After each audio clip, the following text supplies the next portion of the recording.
Yeah.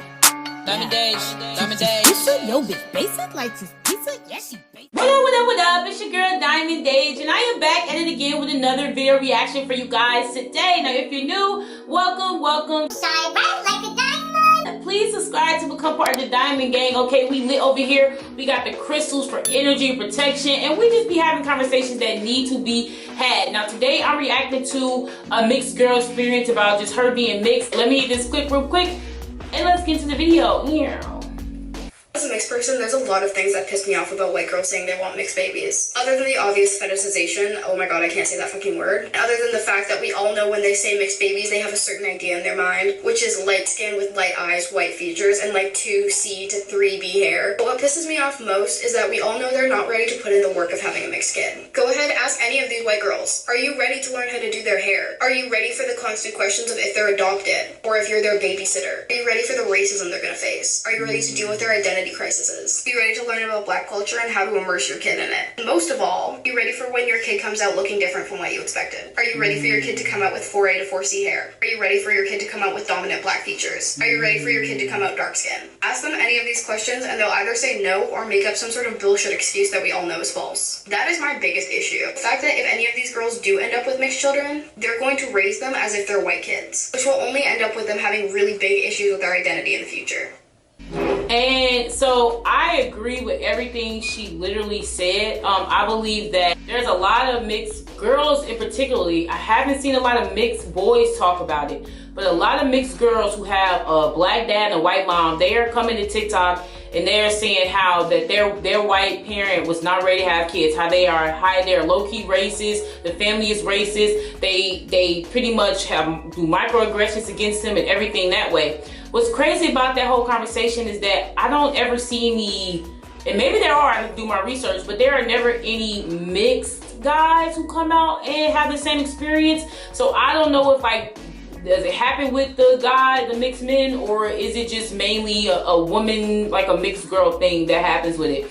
But it really is true. Like a lot of these white girls, and not even white girls, not just non-black girls, are just not really ready to truly have a mixed kid that is mixed with black. It is so much that goes into it, and if they are a white woman or a non-black woman who didn't even grow up around black people, not even used to or accustomed to being around black people, and then all of a sudden they just live their life in this majority white space, and then they meet this black guy, have a kid, they are really going to be in for a shock. And what I hate the most is that it's the kid that hurts the most. It's these young girls and other mixed people coming online who have an identity crisis, who wish they could have learned more about their black side, who wish their mom wasn't racist, who wish so much, and it's because of the parents' fault. Let's talk about the black men, because why, as a black man, the black men in America who knows racism firsthand, why are they choosing to ignore these racist women they're having kids with? Or why are they choosing to act like it doesn't exist?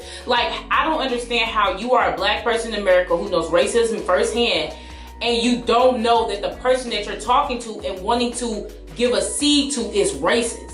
Like, how come these black dudes want to ignore that? Like, that is so problematic. Like, how did the dad just ignore it? And then there are some women who say, well, yeah, my dad didn't really teach me about my black side. Why aren't they teaching their kids about being black? They grew up black in America. They know racism. They know growing up black firsthand in this country.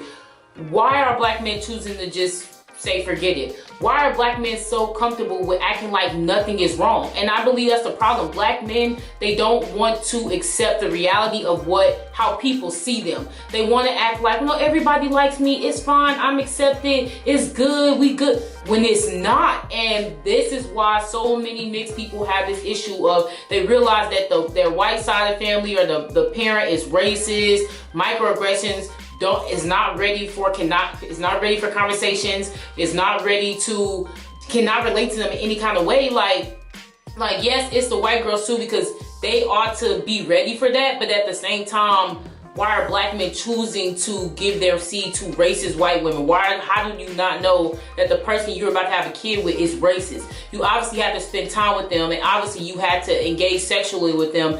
how did you not know that they were racist? But I really think they don't care. I think it's a fetishization on both parts. I think white girls want to just be with black men for the fetish, and black dudes want to be with white girls for the fetish, and to say I was with a white girl, something very, you know, like something they put on a high pedestal for some odd ass reason. I would never understand why, but this girl's experience, like her experience, is so many experiences of especially mixed girls that I see online who are coming out and speaking out against their parents or against, you know, growing up in the setting that they did.